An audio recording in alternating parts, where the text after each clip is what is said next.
So today, Vikas has given me a specific brief to speak about the massive famine in Bengal, which took place in 1943-44 and claimed 3 million lives, and what its lessons are for the situation that the country faces today.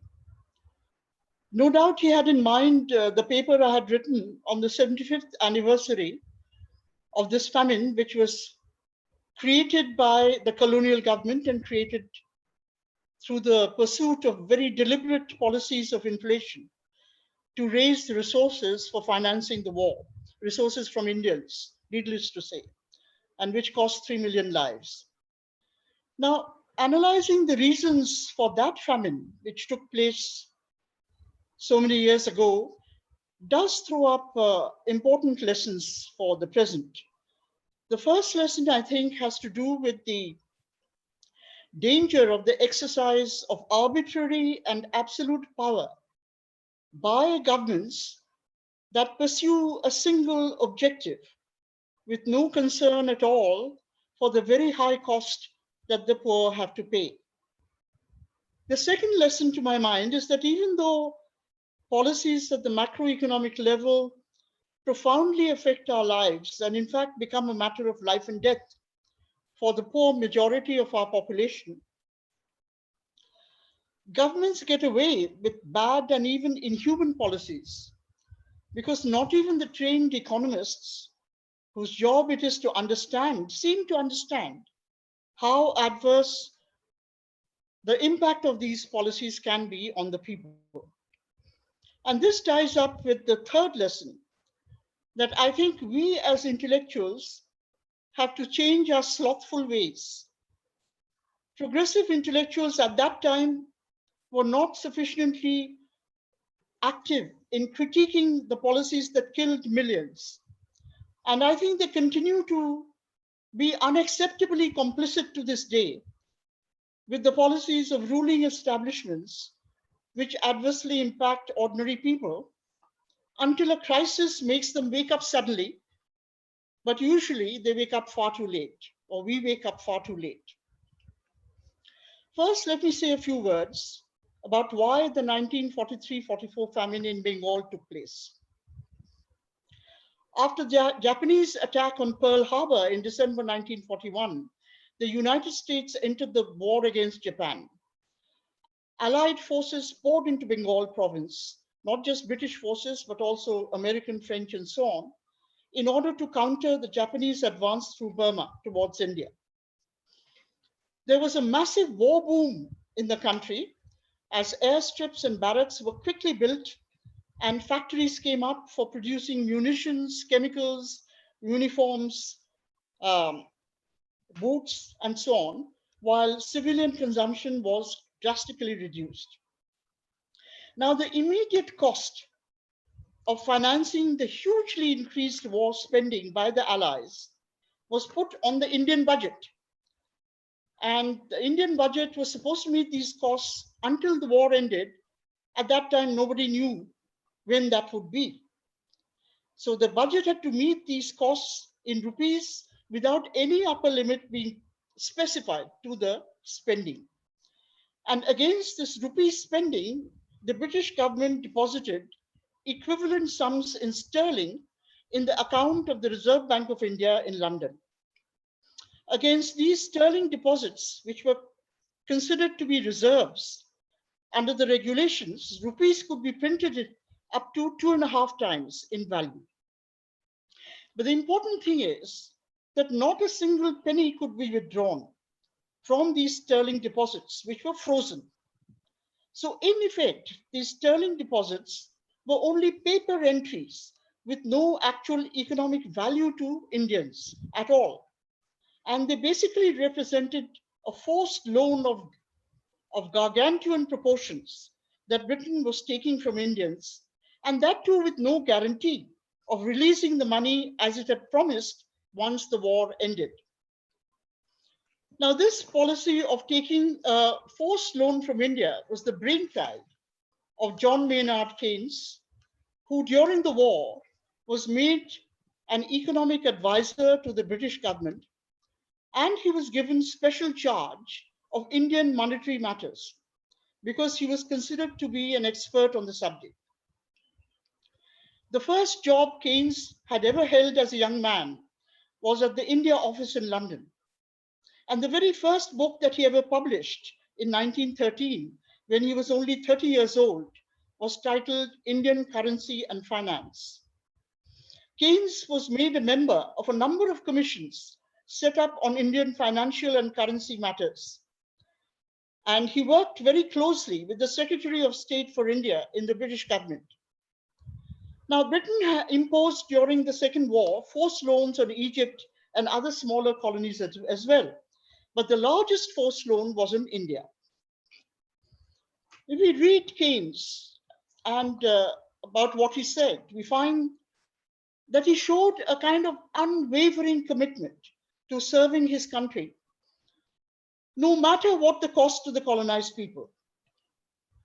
In Keynes's writings, that is his treatise on money, which was published in 1930, he was talking about the First World War then, and in How to Pay for the War, which was published in 1940, he was talking about the immediate Second World War. His basic idea that he put forward was that it was absolutely essential in order to raise the resources for financing the investment required for war to reduce the consumption of the masses. Now, he was not talking only about India, he was talking in general. So his remarks applied also to Britain. And the argument he put forward is that the rich are too few. Now, as a member of the British upper class, he was, of course, very considerate towards the rich. He did not point out that even though the rich were too few, they monopolized more than half of British assets. And he said that, look, we have to reduce the consumption of the workers, of the ordinary mass of the people. And this argument applied also equally to India. And he said, we have to ensure forced transferences of purchasing power. I quote, that was the phrase that he used. How could this be done without arousing objection? And I would like to quote, give a very short quote. I'm not in favor of quotes usually, but people usually think of Keynes as somebody who advocated public expenditure to improve employment and incomes. But actually, he wrote very systematically under war conditions about exactly the opposite, how to reduce mass consumption. He thought of it as a practical measure to mobilize resources for financing war investment. So I quote from Keynes, from the Applied Theory of Money. The war inevitably involved in all countries an immense diversion of resources to forms of production, that is military production and so on, which, since they did not add to the volume of liquid consumption goods purchasable and consumable by income earners, had just the same effect as an increase in investment in fixed capital would have in ordinary times. And this is the important part. The investment thus required was on such a scale that it exceeded the maximum possible amount of voluntary saving which one could expect, even allowing for the cessation of most other kinds of investment. Thus, forced transferences of purchasing power in some shape or form were a necessary condition of investment in the material of war on the desired scale. Close quote. So then he went on to discuss how could one best achieve this forced transference. Excuse me. Something fell off my laptop.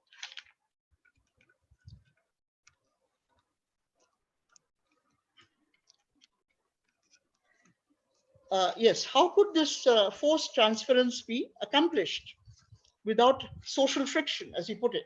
So he said one way was to reduce money wages, but the trade unions would object to that, so it was not practicable. The other was to put a tax on wages. Remember, he was talking about a capitalist economy, Britain at that time, but this too was not practicable. It would meet trade union opposition because the tax would have to be pretty large, at least a quarter of wages had to be additionally taxed away. So he said, the best way is to let prices rise faster than wages so that the real purchasing power of the working class is reduced. And he seemed to think that the working class would not realize that their purchasing power being reduced, so they would not oppose this measure. And this was later called by Irving Fisher a theory of money illusion on the part of workers. Now, the same argument he applied to India, except that in India, the majority of the producers were not wage paid workers, they were not in the organized sector. They were the majority, as is still the case today, were small scale producers. They were completely unorganized and much more vulnerable than advanced country working class was. So in India, the method then that was actually followed was using this argument about the sterling deposits with the Reserve Bank of India being reserves against which money could be printed. There was a phenomenal rise in the outlays by the government. Spending by the colonial government in India for the Allies rose in a matter of 3 years only, from 1940-41 to 1942-43 fiscal. There was a rise of nearly 700%, 6.7 times. And 3/4 of this rise was met by simply printing notes. That is, from under a total central government outlay in India in 1940, in 1939-40, of about 100 crores, the central government outlays rose to 670 crores by 1943-44. And 3/4 of this rise was met simply by monetizing the huge deficit which resulted. In other words, the deficit actually became a multiple every year of the war. It was more than 2.5 times the normal size of the total budget. I mean, I don't think any country in the world has seen this kind of policy being implemented.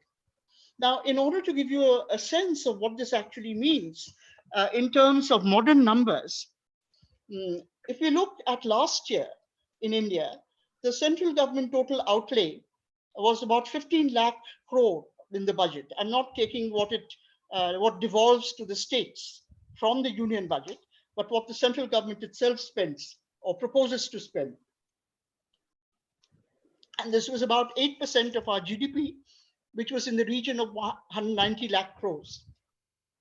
Now, just imagine if from 15 lakh crores last year, the outlays were raised by the year 2022, just 2 years from now, to 100 lakh crores, from 15 lakh crore to 100 lakh crores. Now, 100 lakh crores would mean half of the entire present day GDP of the entire Indian Union, which is in the region of 200 lakh crores. So within a matter of 2 years from now, supposing the government started spending 50% of the GDP of India, and it spent 75% of this, up to 75% of this simply by printing money, what would happen? And that is precisely what the colonial government did.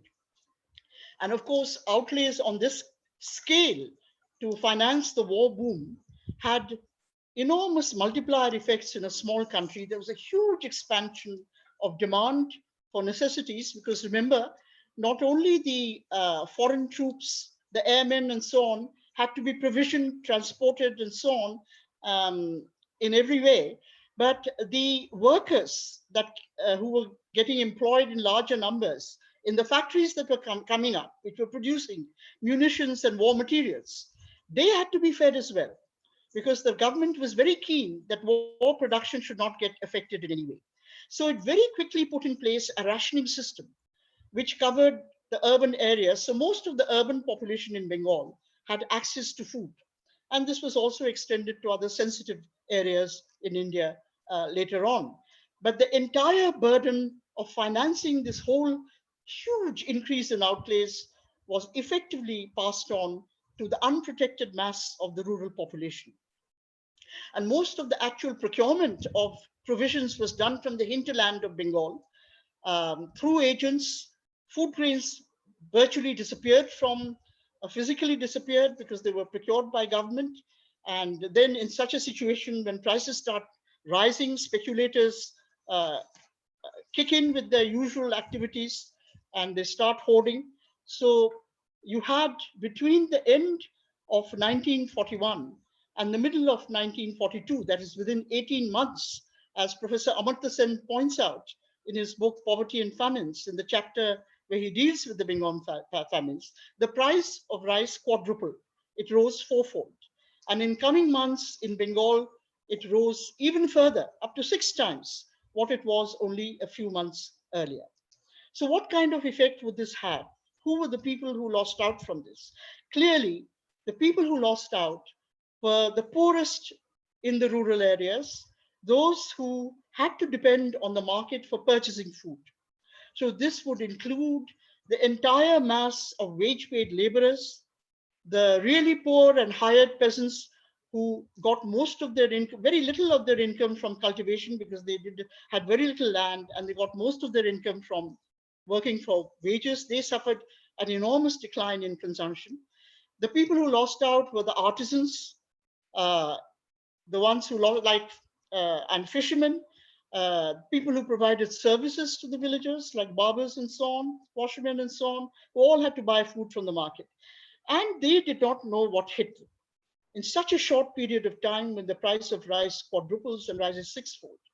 So what happened was they experienced first, in the first few months, shortages, then hunger, and then things did not improve.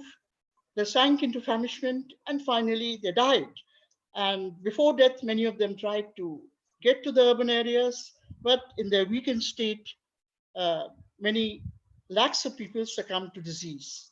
So the final toll, at a conservative estimate in the Bengal famine, was a massive 27 lakhs to 31 lakhs. That is 2.7 to 3.1 million persons died.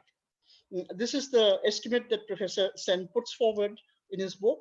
And this is conservative because I have seen other authors who put the toll higher. They say we have to take into account increased sickness, increased morbidity, owing to the population getting weakened. And remember, Bengal was in a much more vulnerable state than even the rest of India was. The whole of India had suffered decline in per capita food grain availability over the preceding 2 decades. Uh, if we look at the data, we find that in British India as a whole, there was an almost 30% decline in food grain availability. But in Bengal, the decline was almost 40%, because in Bengal, there was absolute decline of rice production. It had been the longest under colonial rule. It was the area where you had the maximum diversion of land and resources to commercial crops for export, jute, and so on. And you had the maximum decline in food grain availability. So the population was already underfed. It was highly vulnerable. And this was another factor which made for the very high toll that Bengal in particular saw, though the rest of India, where prices rose about threefold, that's the rise in the wholesale price index, people also suffered absolute immiserization. They had no bargaining power. In an advanced country with trade unions, they could have bargained for higher wages, but that was not possible in India. So they just suffered immiserization. Now, this was an inhuman policy. And the question arises, why was there no protest against this method of raising resources? Because altogether, by the end of the war, 1,600 million pounds had been raised by way of forced savings by this kind of a savage reduction in the consumption level of the most vulnerable sections of the Bengal population. Such a savage reduction that they died. 3 million of them actually died of starvation. And it is very difficult for me to actually maintain a kind of, academic distance, intellectual distance when I think about the Bengal famine. Because if you look at the age structure of the population, it was a young population. People didn't live very long. Expectation of life at birth was quite low in colonial India. So the census data show that 37% of the population consisted of children of 14 years and less in age. 37%. So even if we assume that parents affected by the famine conditions fed their children first before eating themselves, and we assume that, well, not 37% of the famine affected population, but 30% were children. Even then, something like 9 lakh children below the age of 14 died, starved to death in the Bengal famine.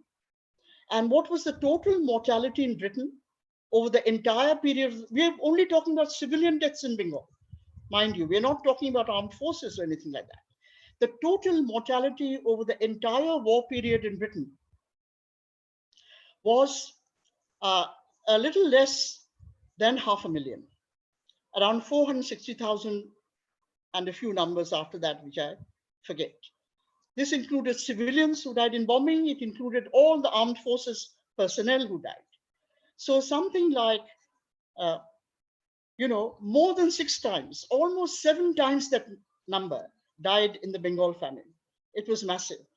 And yet we do not find any protests, at least I'm not aware of it. Within India, did people not understand what was happening, that it was a deliberate policy of raising resources from the Indian people? And it was avoidable. I say in my paper, point out in my paper, that this little bit more of additional taxation on the British population. And if the Americans had added taxation to the tune of £1 per head only per annum during the war years, that would have financed the extra expenditure. But of course, the colonial rulers and the imperialists did not care at all about how many people died in the colonies. All they cared about was they had a tunnel vision, and Keynes in particular, of how to raise resources for the benefit of the Allies. And it did not really matter what cost was paid by the Indian people. Now, all these things that happened have been replicated in a much less extreme form, in a slow and gradual form, in the era of neoliberal reforms in India. And because it is slow and gradual, it has not been dramatic, people have somehow not paid attention to the fact that the nutritional security of our population had gone down very, very substantially. Now, let me come to the second part of what I was supposed to talk about, and that is the lessons we have to draw from the Bengal famine. Oh, by the way, when I said that nobody protested, it is not entirely, I think, because the economists did not understand what was happening. Keynes had some very bright Indian students in Cambridge, and I think some of them certainly knew what was the real reason behind the Bengal famine. But somehow they found it expedient at that time to maintain silence. One of his brightest students on Keynes's recommendation became the first Indian executive director of the International Monetary Fund, which was newly set up after the Bretton Woods Conference. So that perhaps explains his silence. Others who returned to India also did not explicitly criticize Keynes. I think I'm the first person to link Keynes and his ideas to the Bengal famine, but looking at all the evidence, I'm convinced that what I have said in my paper is correct. He was absolutely clear about what he was doing, and he thought of it as just a practical problem. And if the price had to be paid by Indians, then so be it. So what about the present crisis that we are facing today? How does what happened during the Bengal famine help us to understand what is happening today? I think one part of it is the fact that governments cannot, if they have the welfare of people in mind, have a tunnel vision where they have only one objective and they do not balance that objective. In the present case, the objective is to ensure that we minimize the number of people who fall sick owing to this unprecedented pandemic, which is affecting the world and affecting our country as well. So that is a very laudable objective. But if you just have tunnel vision and you have just one objective and you simply do not look at other questions, that if you do not ask the question, how can we best achieve this objective while doing the minimum damage to the livelihoods and food security of people, then you will end up in a paradoxical situation where you do more damage than good, where people who actually suffer from, are already suffering from hunger, die of starvation.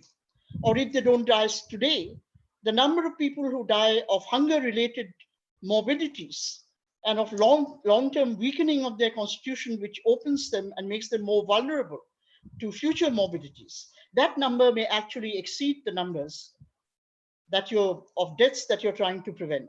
So this, many people have written about this and talked about it. Uh, Daily, we see before our eyes the plight of the workers in our country, the migrant workers in particular, who after 40 days of complete lockdown are without food, without money, and after 40 long days, they are slowly struggling. They've been given the go ahead to go back home. But quite apart from the migrant workers who are worst hit, there are also the regular workers in the small scale industries who have been without wages because those industries have been forced to close down owing to the lockdown. And they are almost as badly off because they have no wages. How do you expect them to survive? Now, this is not a once for all, as it were, blow that our workers are facing. It comes on top of the arbitrary measure of demonetization, which took place, as you know, only 3 years ago, where you had, as a result of demonetization, overnight, wage paid workers found that the day's wages or the week's wages they had in their pockets had no value, had no purchasing power. They could not actually go to the shops and exchange it for the badly needed food that they wanted. And what was the logic behind that? We don't know. We still don't know what the logic behind that demonetization was. And as you know, it took a long, long time for things to get back to normal. I'm not sure the effects of the demonetization were fully over when we have been hit by the current measures which are being undertaken. By the way, on the matter of demonetization, there's one point or one fact I would like to share with you, and that is, when you have this kind of phenomenal rise in uh, central government outlays, which led to the famine in Bengal. And I have only talked about the sevenfold rise over 2 years from 1940 to 42, 43. But the rise continued. 2 years later, something like, 900 crores of rupees were being spent annually, which was 9 times the initial government outlay, entire budget. Now, how were these notes being printed at such a frenetic rate? Because India in 1940 did not have the technical capacity to print notes. And we know very well from 3 years ago that even in 3 years ago, India lacked the capacity to replace the money supply. So there had to be shortage of notes for a very long time. Well, what was done at that time was that the notes were printed in London. And reportedly, but I have not been able to confirm this, and this would be a very ironic thing if it was true, the printing of the notes was entrusted to allegedly to some very efficient German-owned firms in Britain. And after being printed in London or in Britain, they were then flown over to India. So that is how you had this huge rise in money supply being dealt with in India. Now, coming back to what is happening today, I don't need to belabor the point because a lot of people have woken up to the plight of our laborers. But, I don't see why they are so surprised that there is such a crisis among the working masses in our country. Because the crisis has been brewing for a very long time. There's been a crisis of employment, and there's been a crisis also of food security. And if we look at the question of hunger and of employment, then we find something quite interesting. If you look at the long-term trends, from independence right up to now, we find an interesting pattern, and that is after independence and after you allow a few years for recovery from the devastation of the war and the terrible situation to which India had been reduced by 1945, 1946, where the food security of the people had been pushed down to its lowest level ever. You allow 10 years or so of recovery. From the 1950s right up to 1990, we find that two things were happening. One, despite all the problems with the Nehruvian trajectory of development, despite the fact that there were no comprehensive land reforms, despite the fact that the poverty of the people was not being addressed through substantial asset redistribution and so on, that we all talked about. Despite that, there was substantial improvement in per capita food grains output. And also there was improvement in the rate of growth of employment. Growth rate of employment was staying ahead of the growth rate of the labor force for almost 4 decades, from the early 1950s onwards. And after the terrible decline in food grains availability that we saw in the 50 years before independence, we were slowly climbing back to better food availability from around 137 kilograms per capita in 1946.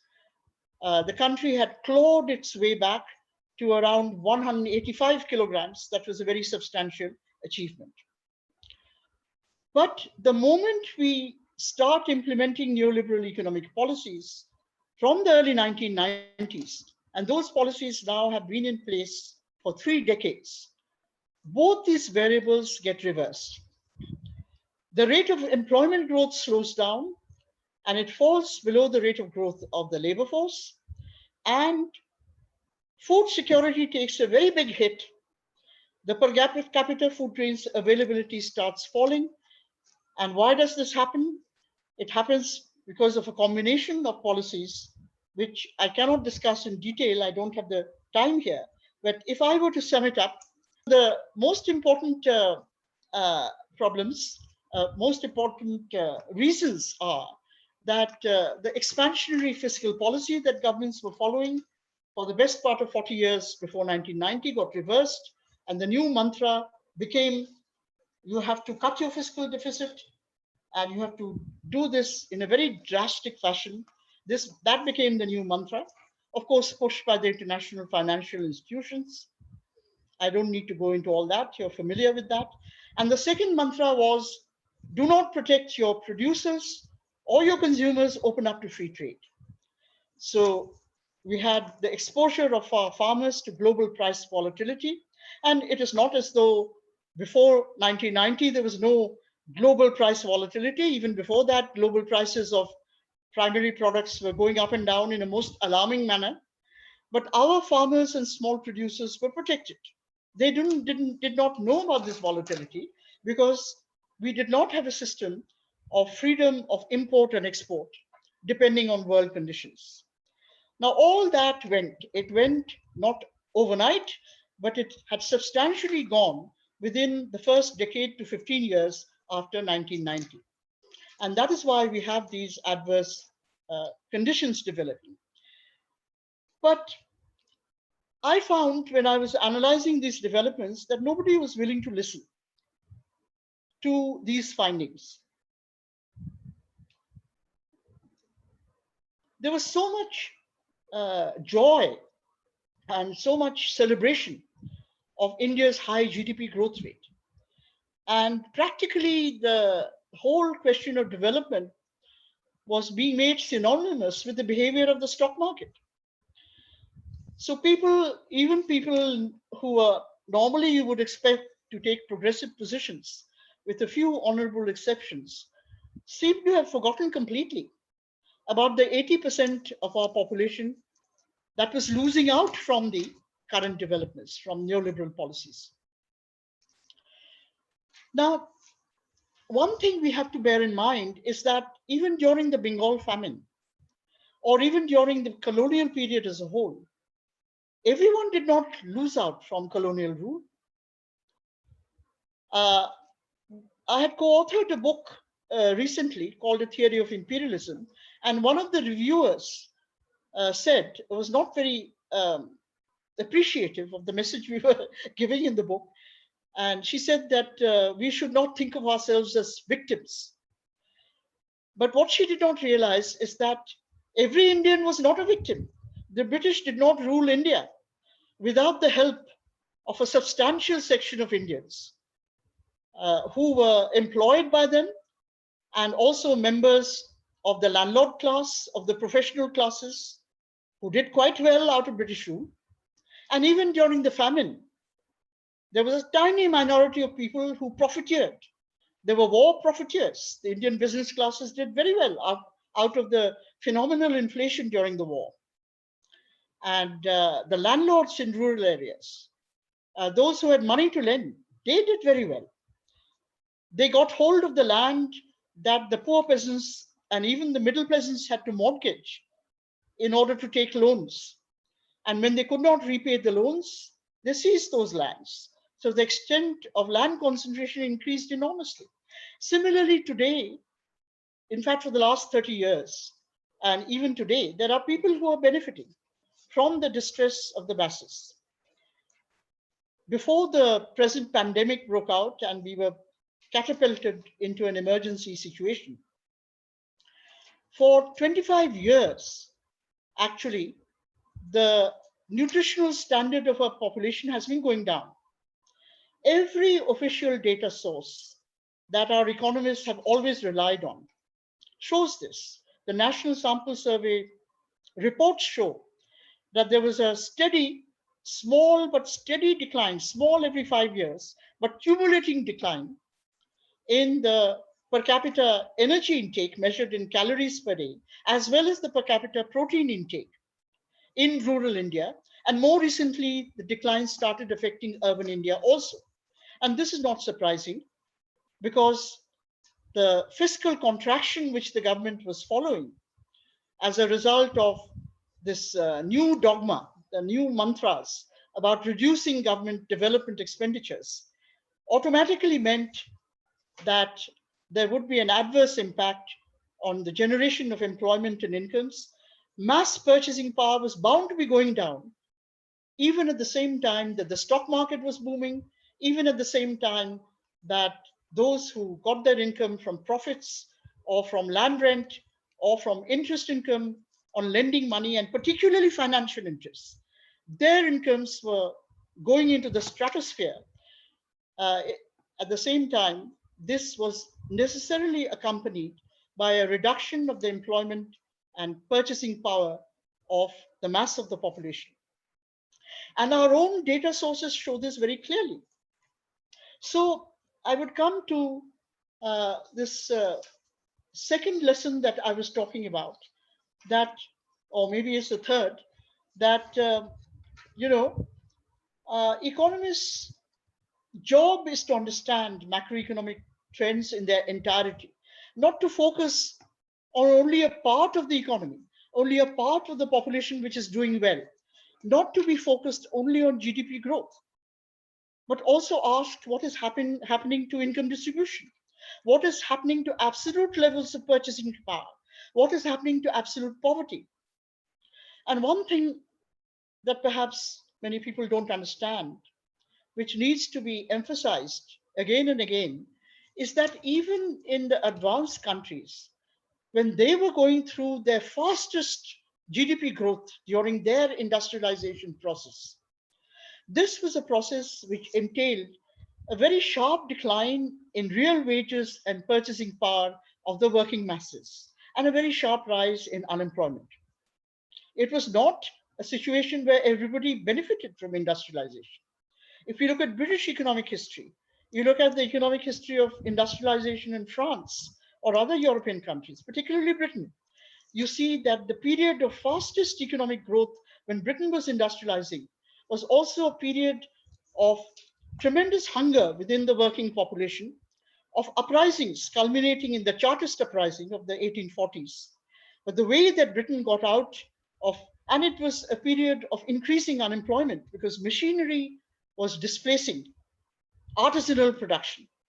And even though the machines were simple, they had a phenomenal unemployment creating effect.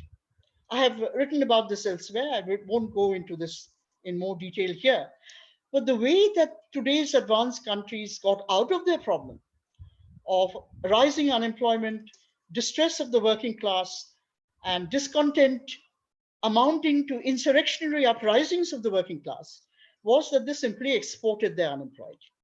There was a huge rate of out-migration, permanent out-migration to the new lands they had seized in North America, that is Canada, and today's United States, in Argentina, South Africa, Australia, and so on. And the rate of out-migration was really huge. If we had the same rate of out-migration today that Britain had in the 19th century, then 400 million Indians should have gone out of India permanently between independence and now. But the actual number of Indians abroad is less than 20 million, 1/20th of the number, that number. So you see, it is not a paradox to have high GDP growth rate combined with increasing mass distress. In fact, that has been the scenario in the past as well. That is the lesson of history. But unfortunately, we have had a very one-sided analysis of the so-called Asian miracle. And by the way, what was happening in India was not confined to India. We find the same thing happening in other Asian countries which logged substantial GDP growth rates, both in South Asia, and this may surprise people, but even in China. Just as in India, the per capita grain availability was going down for our population all through from the mid-90s, 1990s to today. Similarly, in China, from the late 1980s right up to 2006 or so, there was a decline in per capita grain availability because the Chinese did not achieve their high GDP growth rate and their high export growth rate without a cost to their own rural population. They too had to pay the cost. But this cost is not something that the foreign economists who analyze China's miracle ever talk about. Some of the Chinese radical economists are talking about it now. They are admitting that there was a substantial decline in Chinese per capita grain availability also. So the food security of our population has been substantially affected. Today, some of you may be surprised to know that India is, I'm going to wind up in just about 3 or 4 minutes now, because I think we have to take about 15 minutes for discussion. So just another couple of minutes, I'll wind up. You may be surprised to know that India is practically at the bottom as regards food grain availability. We, according to the latest data available for 2011 from the Food and Agriculture Organization, had a total food grain availability of 176 kilograms annual per capita. This includes grain for everything, for direct consumption as food, for use as feed for animals, for processing into processed food, for use as seed, everything. Compared to more than 1,000 tons in the US, compared to about 500 kilograms per capita in the European countries, to 330 kilograms per capita, 2.5 times our level in China, and even the least developed countries and the African average are substantially more than ours. African average is 225 kilograms compared to our 176 per capita. So this is something too, which explains why the situation today is so grim. We hear of people starving because the preconditions for this situation have been developing. Not today, they are not a recent development. They've been developing over 25 years, except that nobody paid attention to the data. Nobody talked about it. Nobody even gave a reference to the places where I have written about it repeatedly. At least I'm not aware of economists in this country giving any reference to it. Economists abroad have, some of them have. So we have to think very seriously as intellectuals that it is time that we woke up, that we did not wait for a crisis like a pandemic for us to realize that not only are we a poor country, despite all the hype about GDP growth, but poverty in this country has been increasing.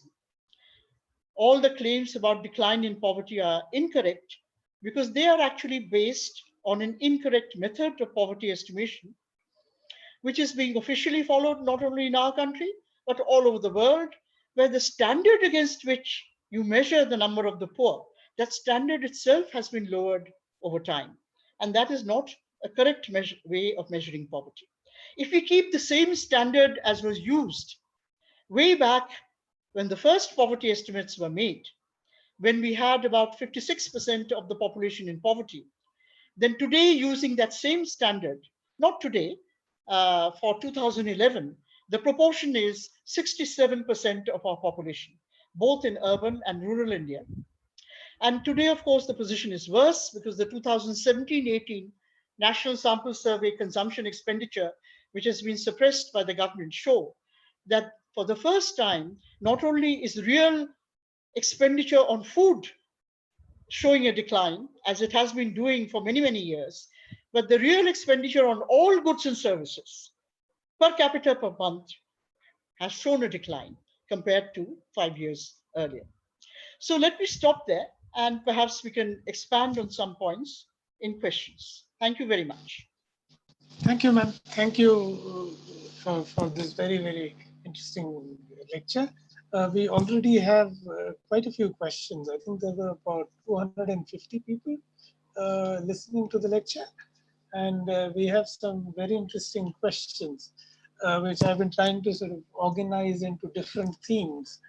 I was thinking, there are just a few questions which deal with non-economic issues related to the Bengal famine. And I was thinking, let's take those first and get them out of our way, and then come to the questions of which are more related to economics. Now, there are two questions. One is on the political sort of implications of Bengal famine. Did Quit India movement in any way was influenced by the result of Bengal famine? Then there is a question, as you mentioned, landlords and businessmen profited from the war. How Indian independence movement looked at Bengal famine, as many of them must have been part of the Indian Congress. And there is one more question. I'm just taking the questions which are not related to economics directly, so that we can get those out of the way and then deal with questions related to economic policies. The third question is whether Tagore responded to Bengal famine in any way. Well, I'll take the last question first. Tagore could not respond because he was no longer in this world. So as far as landlords and businessmen were concerned, it was not only landlords and businessmen. I do not think that any economist in Bengal at that time or afterwards, or any intellectual, actually put his or her finger on the real reason for the famine. You had enormous impact, enormous, as it were, agitation against the famine on the part of the progressive movement, in particular the communist movement. There were plays, there were songs, there was publicity, there was help which was organized for the famine victims. All that was done. It was a tremendous mobilization point for the progressive movement. But when it comes to an analysis of the real reason of the famine, that was missing. That is, nobody really blamed the British government for a policy which deliberately raised prices in order to mobilize resources. That is what they did, and very consciously so. And I may say that in modern times after independence, the only two people who have actually written on the Bengal famine is Professor Amartya Sen, who quite correctly said it was a boom famine, and he drew the conclusion that it resulted from a huge increase in state expenditure in a situation, obviously, where food grain output could not expand fast, and therefore the adjustment had to be through rise in prices. And he pointed out that a rationing system had been put in place by the British for all those involved in the war effort, but they did not care who died in the rural areas. And the second very good piece of writing is by Lokanathan, who I've quoted in my article, in his book, which he wrote, or a very short pamphlet rather, India's post-war reconstruction, which is not about post-war reconstruction at all, because he published in 1946. So it was really the first post-war year. It is really a very good analysis of the economic basis. He doesn't talk about famine so much, but the economic policies followed by the British during the war years. And it did, I don't think it fed, I think the Quit India movement was almost simultaneous with the Bengal famine. I think the Quit India movement would have gone ahead anyway, whether the Bengal famine happened or not. So they were simultaneous, yes, but I have not looked at the interconnection between the two. I do not think there was necessarily a direct interconnection, because the whole, the kind of, actual impact of the Bengal famine, the magnitude of the deaths it involved became clear to people only somewhat later. Now there is Yes, one Vikas. there Yeah. is one question about Keynes's sort of understanding. Keynes called higher inflation as a socially unjust measure to pay for the war. He Louder, suggests because I can't hear you. Keynes called higher inflation as a Yeah. socially unjust measure to pay for the war. He Uh-huh. suggested higher taxes over higher inflation.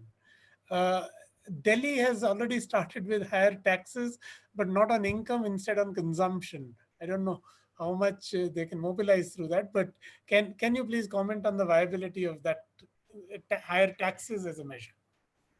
You see, one thing about Keynes is that when I was researching for my paper on the Bengal famine, I read quite a bit of Keynes's biographies and Keynes himself, and I found that the presumption that Keynes was very progressive, pro working class, was not really true.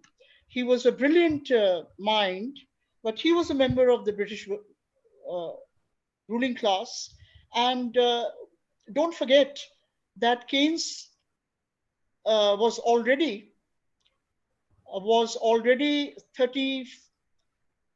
34 years old, yes, when the Bolshevik Revolution took place. So he grew up surrounded by this threat of social and political insurrection if the problem of unemployment within his own society was not addressed.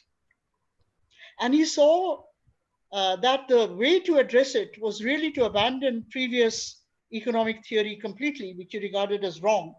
That is the treasury view and so on. And the way to do it was for government to actively intervene to raise employment. As far as war financing was concerned, Keynes's first idea, even for Britain, was to follow the policy of inflation. Because rightly or wrongly, he thought that the British working class would not see through it. If I want to put it bluntly, that they would be fooled by the fact that their money wages were rising. So the fact that prices were rising even faster is something that they would not take that seriously. They would not realize that their real wages were declining. Now, I don't think Keynes was correct in that, and that was proved uh, during the Second War, because when Keynes put forward his first ideas in newspaper articles, in speeches, and so on, he met with very stiff trade union opposition in Britain. They said, no inflation as a method of raising resources. Well, Keynes was quite open about it. This was the way we can raise resources. The trade unions said nothing doing. And especially trade union leaders like Aneurin Bevan, I say in my paper that he certainly did not suffer from any money illusion. Trade unionists knew perfectly well that if there is food price inflation, it is a very regressive measure. It would mean that those who are the poorest within the working class would suffer the most. And they said that, look, we don't like this. We are prepared to contribute voluntarily to the defeat of fascism. The working class will contribute, but voluntarily. We are prepared to pay money, but we are not going to put up with this idea of inflation. So this is very interesting that it was actually very stiff opposition within Britain, which led Keynes to give up his idea of inflation for Britain as a method of raising resources, and he quickly shifted to the idea of progressive taxation. he made an estimate of British national income, what proportion of people earned how much. And he said those who earned less than £2.5 a week would be completely exempt from any additional taxation. And then he set out a graded system of taxes for people earning higher incomes, and that was acceptable to the trade unions. Now, in India, there was no opposition of any kind. So I don't know. I mean, not that I'm aware of.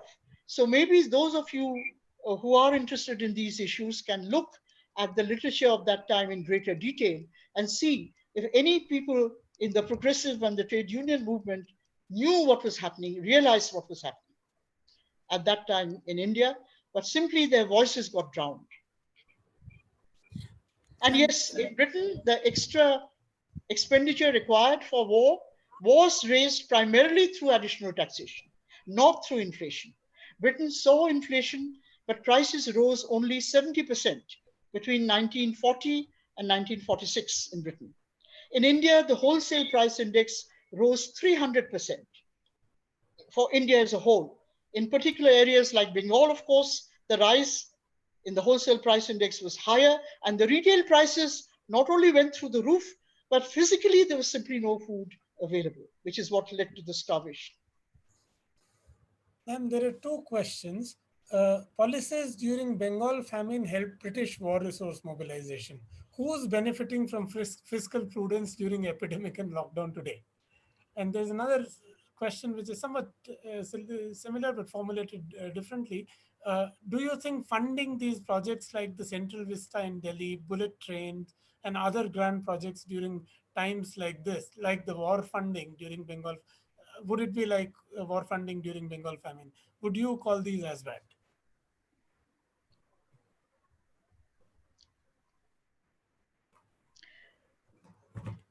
Now, if I were to answer this question about who is benefiting from fiscal prudence, I'm afraid in full, I'm afraid I would require another 45 minutes because this is all tied up with the resurgence of neo-imperialism from the 1970s onwards. The fact that in the advanced capitalist world itself, um, the Keynesian policies of increasing aggregate demand, etc., were given up with the resurgence of finance capital. So you got a complete reversal in the advanced capitalist world itself. The interests of finance capital have always been different from that of productive capital. And finance capital, which is now, of course, globally mobile, which it was not, which has left its, as it were, national moorings to a very large extent, even though it is still nationally based in the ultimate analysis. That requires a complete opening up to capital flows. And of course, the people who are benefit in the advanced capitalist world from our trade opening up are the people who they have always benefited from access to our land. I have been pointing out for decades that the advanced countries' supermarket shelves would be half bare if they could not access primary products from our lands because they simply cannot grow given their climate. An enormous range of products, which is part of their diversified consumption basket. They're used to it now, but they themselves cannot grow it in their own countries. So the whole point about colonization in the past, a very major objective was to access the superior productive capacity of our land, of tropical land. Why else did people come halfway across the world? And those days there was no Suez Canal. It did not take, with the Suez Canal, it took 3 weeks to come from London to Mumbai. But without the Suez Canal, it took 5 to 6 weeks around the Cape of Good Hope. And it was not a very good climate for them. They died. The foreigners died very young when they reached India from tropical diseases. What was the driving force that led to colonization, political subjugation in the first place? It had to do with their poor resource base and the fact that they wanted access to our resources, and that continues to this day. So imperialism is not dead and gone. It is there in new forms which people do not recognize. Now, the major method that the imperialists followed in the period of direct colonial control over us was that in order to extract our resources, they did not use, after the initial decades, they did not use the danda, they did not use direct force. Direct force was there promoting the indigo revolts and so on early on, but it was replaced by economic forces under which you tax the population so hard that they were forced to grow cash crops. They were forced to shift away from the food grains they themselves required and to grow cash crops for export. And of course, food grains also became an export crop in the colonial period. For that, it was necessary for them to reduce the mass purchasing power of our own population. So heavy taxation did that. They no longer have the tool of taxation, but they have the tool of what you call fiscal prudence. They put pressure on our governments. The ideological aspect is very important. Complete illogical dogmas are put forward that the developing countries will benefit from following policies in which governments withdraw from direct intervention in raising productivity and production, and they simply leave everything to the market. And they benefit, developing countries will benefit, again, a complete lie, from opening up their economies to free trade. So the entire ideological assault is a very important part of this whole business of neo-imperialism. And, it is not that easy to explain uh, the ideological assault as it is to explain, as it was to explain for the freedom fighters in colonized India. They could see their enemy in front of them. They could see the British who were lording it over them. They could see the landlords who were exploiting their tenants. They could see the money lenders uh, who were proverbially, squeezing the peasantry and grabbing their land when they could not repay. They were all visible enemies. But how do you explain, to ordinary people the complexities of neoliberal exploitation, so much of which operates through the pushing of particular ideologies which have no logical basis, but which are then accepted by developing country governments themselves. So it becomes a very difficult fight.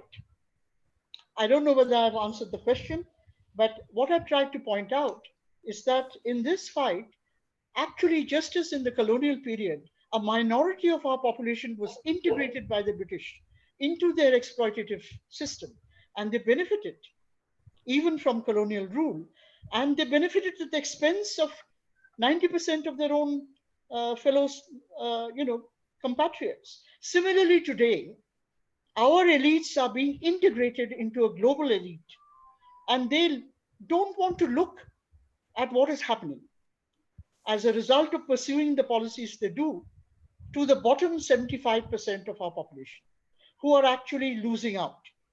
And every bit of data shows that they're losing out. But they don't want to look at it. They don't want to wish to look at that data.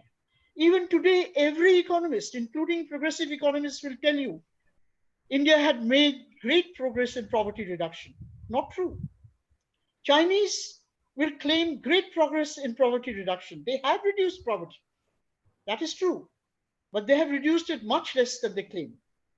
Because China too has been following the wrong method of measuring poverty until quite recently. But recently they suddenly woke up to what was happening in their rural areas, and they doubled the poverty line, and they suddenly raised their poverty percentage to a very, very large extent, which our government still has not done. In fact, right now it is still engaged in suppressing the data which show huge rise in open unemployment, which show a decline in consumption expenditure in real terms, and which show rise in absolute poverty. Then about the grand projects, you see, when people are objectively losing out, then those who rule have to explain to them why they should continue to vote and elect them into power. Now, they can't possibly say that you are getting better off and better off. That will work for a short length of time. But then you have to, as it were, put visions, a grand, as it were, uh, mirages in front of their eyes, grand objectives. You find politically worldwide this happening. You find a shift to the right in every country, including the capitalist, the most advanced capitalist country in the world. And you find that increasingly, real measures to improve the livelihood and welfare of the masses is substituted by a lot of, as it were, imaginary goals, which have to do with promoting national aggrandizement, of promoting the idea of you as a nation being better than other nations, of you as a nation becoming a great power, of going from a 3 trillion to a 5 trillion economy, and so on. So, these grand visions are put before the people as a kind of, I would say, as, uh, as basically a kind of diversion. Because the people who are putting these grand visions forward have no prospect of ever realizing them. But they serve a certain short and medium term objective. You have seen recently with the terrible effect of the pandemic on the United States, where more than 60,000 people have died, that basically the entire neoliberal agenda has been completely shattered because people can see before their eyes the complete, as it were, bankruptcy of the healthcare system and the economic system as well. 30 million people have filed for unemployment benefits. That's not a small figure. It is higher than the proportion of the unemployed during the Great Depression. And you see there that the US president has now shifted from saying that I'm improving your employment prospects, I'm improving your economic prospects. He has shifted the goalposts now to a strident attack, not just on Iran, but also on China. That is what you will see in country after country now. And you will no doubt see, I expect to see a kind of ramping up of a sort of Pakistan bashing and so on in our own country, unfortunately. And that is what, unfortunately, also large masses of the people simply cannot believe that their own leaders would have been following policies which have led to the sorry plight that they are in. And they are highly susceptible to this kind of looking up to a messiah, to thinking about goals of aggrandizement, political aggrandizement of their own country and so on. And anybody, of course, in the past, 15 years ago, who criticized government policies, and I was doing it 15 years ago, was silenced. Now it's worse. If you criticize the government, you're likely to end up in jail. So how many people are going to do that also? There are quite a few questions on the food related issues. And I was thinking I'll just combine them into three sets of themes. One is about the paradox of, huge food stocks, while there are millions of people hungry and starving. The second is whether, to what extent could this problem of widespread food insecurity in India be related to rising prime exports of primary goods. And the third is the question of whether dietary diversity is responsible for declining calorie intakes. The usual argument that is made. Yeah, well, let me take the. Yeah, I had some figures here which I'm trying to locate. Yes. Let me take the third question first, dietary diversity. You see, there is a logically incorrect argument about dietary diversity. The most dietary diverse country in the world is the United States. So the United States actually consumes, and I'm taking Food and Agriculture Organization data for 2011 here. It consumes 1,000. It consumed in 2011, USA 2011, 1,033 kilograms of food grain per capita.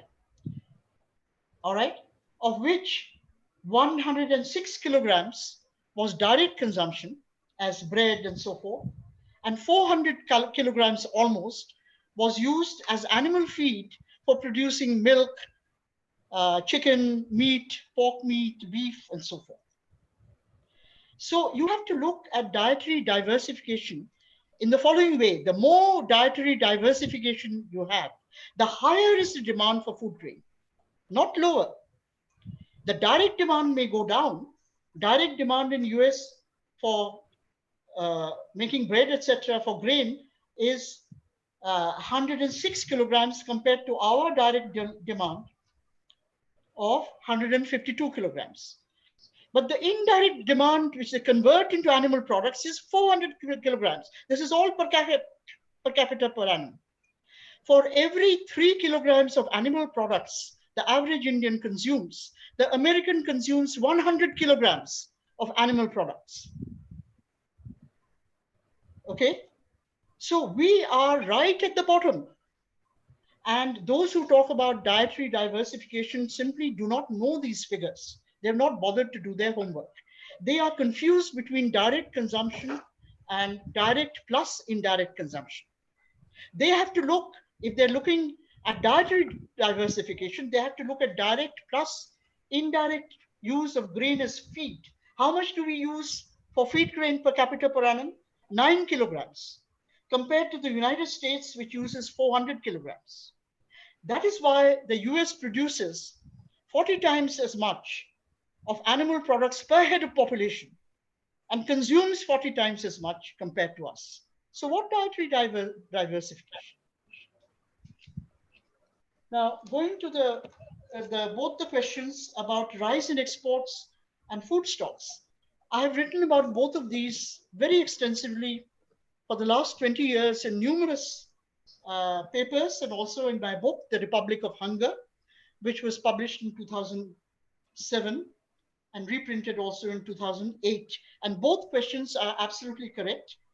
Our food insecurity is related to both the rise in food stocks and the rise in exports. And the reason we have huge food stocks, it is not a phenomenon just of today. Today, our food stocks are 87 million tons. 87 million tons unsold food grain stocks. If you count, of course, the 28 million tons of unmilled rice in addition to the wheat and rice that people usually count, which is about total about 58 million tons. Now, why do we have such huge food stocks? Well, this is again something which has been happening. Periodically, food stocks have been building up. And the government has been embarrassed with huge food stocks, which it is not selling. And therefore, it has been exporting. In 2013 and 2014, India exported 40 million tons of food grains, when the per capita consumption within the country was actually falling. Okay, it did the same during the very bad years of 2001 too. It was under the Vajpayee government. It exported 22 million tons of food grains. Now, why? Why do food stocks build up? They have built up precisely because of the fiscal prudence that we were talking about, because governments have been following the wrong policies of cutting back on development expenditure, privatization, which have meant that aggregate purchasing power has been very badly affected, number one. Number two, one of the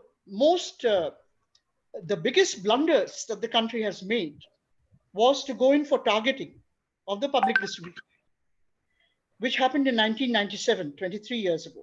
Before that, everyone had ration cards. I had a ration card also. Now, targeting will always mean wrong exclusion, errors of wrong exclusion, that those who are actually poor are not counted as poor by the government. And this also ties up with the government's own wrong poverty estimates.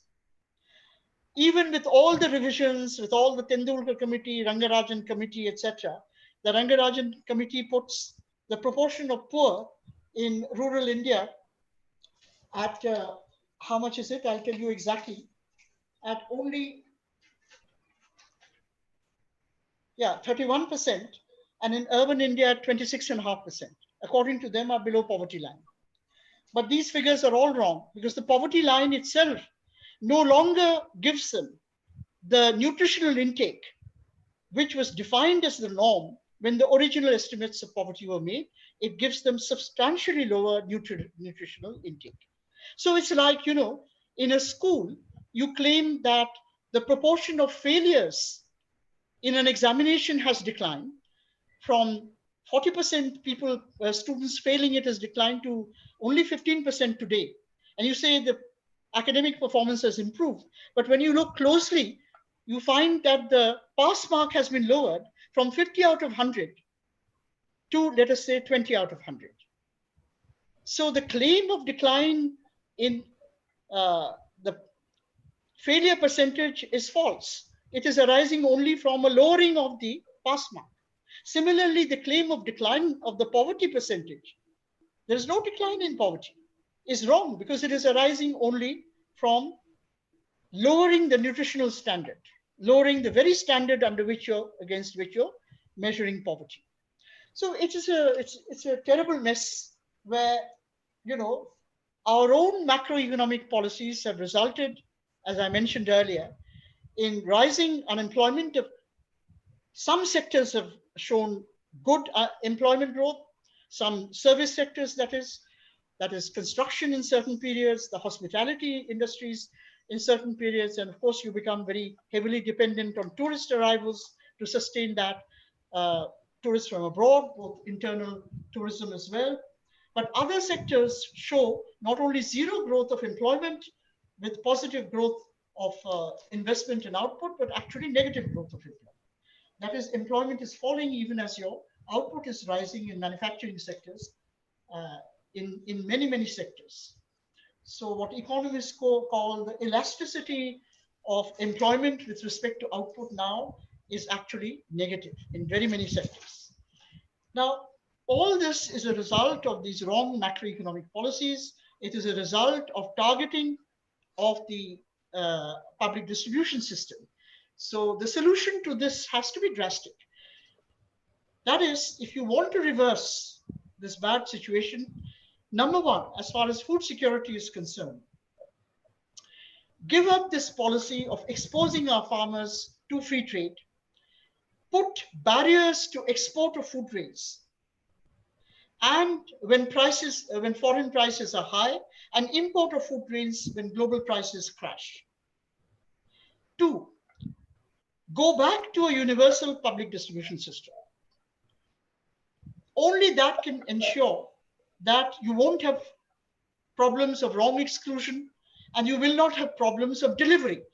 Because where do you deliver your food grains? To whom do you deliver? Who do you exclude and who do you include?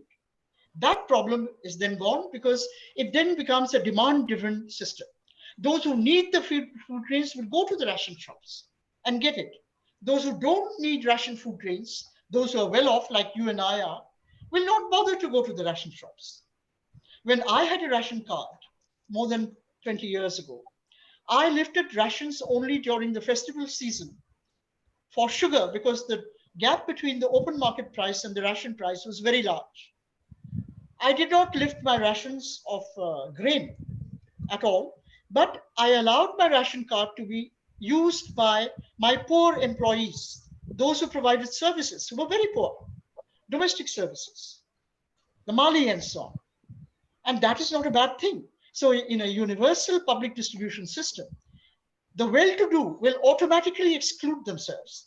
But it is important for the well-to-do people to be there because we also intervened whenever there was any kind of trickery going on in the ration shops.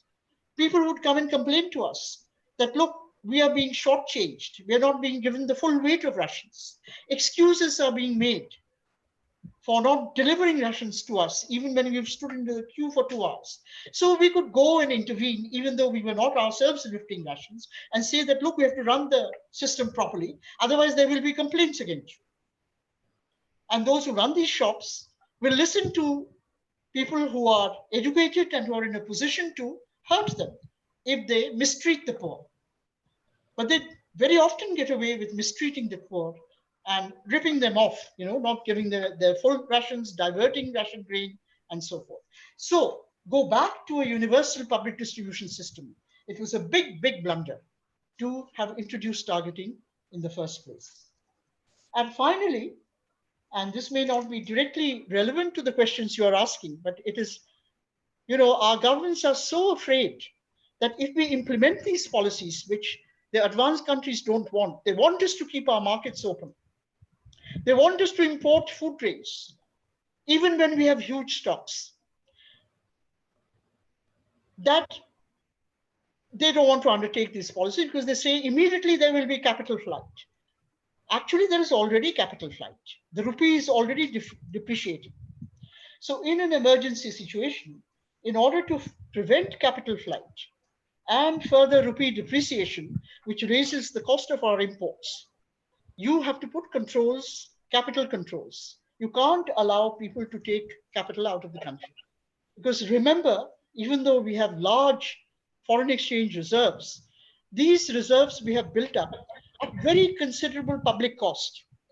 For decades now, what we have been doing since the 1990s is, even though we did not really need foreign capital to come in because our current account deficit was not that large, it was very small, but we encouraged inflow of foreign capital by borrowing short. We paid very high interest rates on inflow of foreign capital. And we did not need that capital. So then we parked that capital. We lent short, lent long at very low interest rates in US government securities. So borrowing short and lending long is the way in which we have been providing drain to the advanced countries as well. I saw an estimate some years ago which said that this differential in the interest rates, the high interest rates we pay on capital inflow versus the low interest rate we get on US government securities amounts to 2% of our GDP. So this is a modern form of drain of wealth. So who are we afraid of? Even the International Monetary Fund is talking about capital controls. So what the government should do is it should implement all the policies that I've been talking about, a hugely expansionary fiscal stance, because we know that despite all the big talk about giving a lot of money to alleviate distress, as a matter of fact, the money that has been dispersed is pitiable. It's very, very tiny. And we don't really know when people are contributing to the relief funds where that money is going. Where is the relief fund going? How is it alleviating distress at all? So what the government needs to do is to do something which is completely open. Follow expansionary fiscal policies. Ramp up your public expenditure very considerably for development projects. Put more money into the uh, National Rural Employment Guarantee, and this a lot of people have been talking about this, and make sure the money reaches people.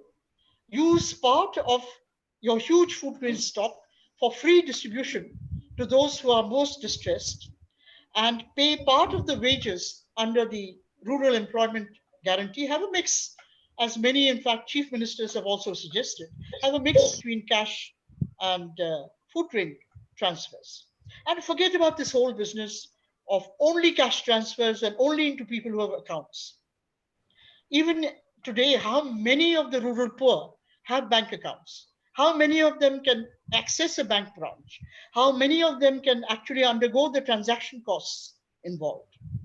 So direct measures are always better. Okay, we stop there. Thank you, ma'am. Thank you for this very interesting lecture, but also in particular, thank you for these very clear messages that you gave on what we need to do to deal with the crisis that we have. Thank you to all the audience for joining these lectures, for listening, for asking these interesting questions. Let me just remind everyone that tomorrow we have a lecture by Professor Shurajit Majumdar. He's going to be talking on coronavirus and the crisis of Indian economy, continuity and change. It's at the same time, 5:30 p.m. Hope to see you again tomorrow. Thank you very much. Have a nice evening. Bye.